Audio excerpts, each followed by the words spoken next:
Another day, another poll affirming that, of course, Bernie Sanders is indeed the most popular politician in America. He's actually the most popular senator in America now. Now, on July 11th, Morning Consult had released a poll naming Senator Bernie Sanders as the most popular politician in the Senate with a 75% approval rating. Now, he held a 6% lead over the next runner-up, Senator Brian Schatz. Now, the rankings were based on over 140,000 interviews conducted between April 1st and June 18th of 2017. So everybody looks at the Senate like, our favorite guy, Bernie Sanders. Okay, now this poll, of course, follows a lot of others, like the survey conducted by Fox News back in March that found similar results. Hey, he's got a super high approval rating. He actually received the highest favorability rating of any nationally known politician at 61%. Now, the runner-up on that one was Vice President Mike Pence, who was at a 47% approval rating because, look, the guy hasn't been doing a whole lot. He's just been kind of hanging back in the shadows, not really doing a whole lot in the forefront. So, and I'm pretty sure he's shining up his presidential placard or something like that, saying, oh, one of these days, when Trump's gone, I'm going to take over. I'm going to take over. Hope not, because he's actually be more dangerous than Donald Trump. So that's why I'm not in the impeachment wagon. That, and of course, we don't really have anything to impeach Donald Trump on. But anyway, now more polls.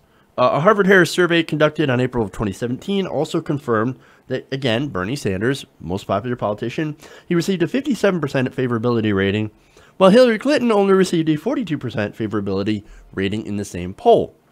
Interesting. Now, in April 2017, PolitiFact also rated the claim that Sanders is the most popular politician in the country as mostly true. So, why is that? Why do we have all these different polls that are saying essentially the same thing like Bernie Sanders, the guy who lost to Hillary Clinton, is still the most popular politician in America? You would think that the most popular politician would have actually be the person who had won. No, that's not true. In fact, the person who had won ultimately both the Democratic nomination and the person who won the presidency on the Republican side, they're actually two of the least favorable people in America right now. People hate both of them, both Donald Trump and Hillary Clinton. Now, Sanders has gained significant popularity among voters who feel underrepresented by either party. So that makes sense. And it's also because there are a lot of millennials that have increased their activism, that have actually gotten involved in politics. So they're actually now being represented. Now, during the primary, of course, it's no surprise that Bernie Sanders received a lot of support from millennials. More millennials support than both Clinton and Trump combined against across every different racial demographic. So you can't just say, oh, you know, those white Bernie bros, the younger guys, those are the ones who supported Bernie Sanders. No, that's not true.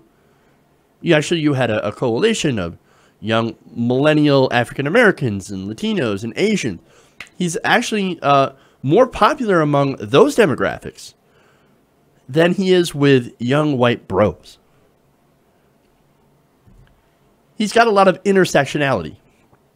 Now, and since, of course, Clinton's lost to Trump, Clinton, of course, disappeared in the woods. Then she recently came back and said, you know what I'm going to do? I'm going to raise a whole lot of money so we can keep doing the same thing that we did before and the same strategy that I used when I lost to Donald Trump.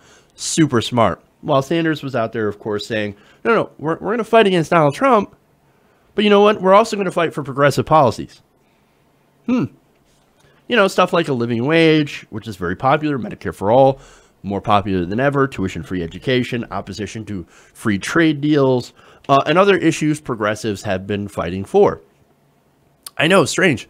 You would actually go and take popular positions and popular policies and actually push them. What a radical. What a radical idea. Amazing.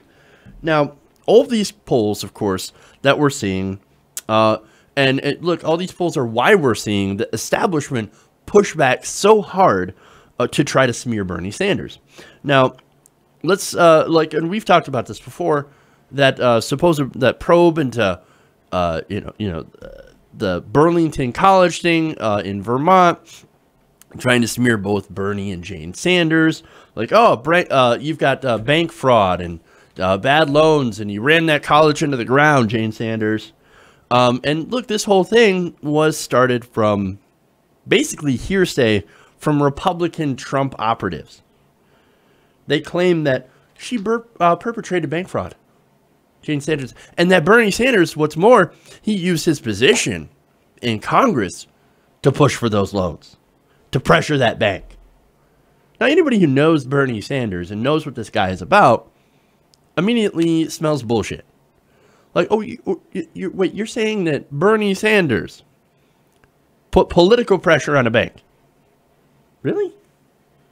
Use his position of authority to try and pressure a bank? That is so uncharacteristically, like, it's not Bernie Sanders. That is not who this guy is. So you see charges like that and you're like, no, that's ridiculous. And furthermore, again, it comes from one of Donald Trump's campaign managers in Vermont, his campaign chair. So no, of course, it's bullshit. But this is, look, this is a lot of what these things are is just smears against Bernie Sanders because, again, they can't stand his popularity. I mean, look, again, with the uncharacteristic smearing of Bernie Sanders, you got to remember, this is a guy who went super soft on Hillary during the campaign. The problem with Bernie Sanders is that he's too nice to people. He's not aggressive enough. And I pointed that out before. So again, these smears are absolutely ridiculous, but it does show how scared the Republicans are and how scared the establishment is of Bernie Sanders. I mean, look, we've seen establishment Democrats, for example, attack him and his policies. For example, like single payer in California, right? Now, single payer was killed by somebody who was funded by the health insurance lobby. And you also have Nancy Pelosi, who thinks, no, we're not ready for health care. And she refuses to step down despite having a record of losing on essentially everything, saying, no, guys don't understand. I'm like the Michael Jordan of fundraising. Really, explain how the DNC is $1.9 million in debt and has had one of the lowest fundraising hauls since 2003. No, but she says, guys, I'm worth the trouble. No, you're not. You're incredibly unpopular. And now you have Hillary Clinton out there with her super PAC. And that are going to fund candidates. And you have people like Andrew Cuomo being pushed by the establishment to run for 2020. They're scared. They want to run everybody but Bernie Sanders. Not because he would lose, but because they're afraid that he would institute real change. And they can't stand it. Don't rock my boat. You got your boat over there. Don't rock mine. Well, too bad. We're not only going to rock the boat, we're going to capsize it. Again, they're super, super afraid. And look, the voters know that, and that's why the voters are behind him. But see, only a party who is so invested in the donors, invested in those big money interests, would try to destroy the most popular politician in America instead of run him against another party that is also deeply unpopular. And by the way, a party whom he would maul if given the chance. And instead, we have people, partisan hacks over there like Joanne Reed and other establishment folks saying, Bernie Sanders, he doesn't represent us. He's not even a Democrat. He's not even a Democrat. You know what the Democrats should do is that they should embrace him and his message and decide to run on his policies instead of continuing to fight him and ensure, of course, their eventual destruction as a party. And now, if that happens, if they don't run him, if they continue to go on their same course, well, let's hope that at least that when that party falls, that there is something strong enough left to take on the Republicans and actually start to win. Hey everybody, thanks for watching this video. If you want to see more like this, please hit the subscribe button below. And if you want to support truly independent progressive media, please consider becoming a patron at patreon.com/TYTNation.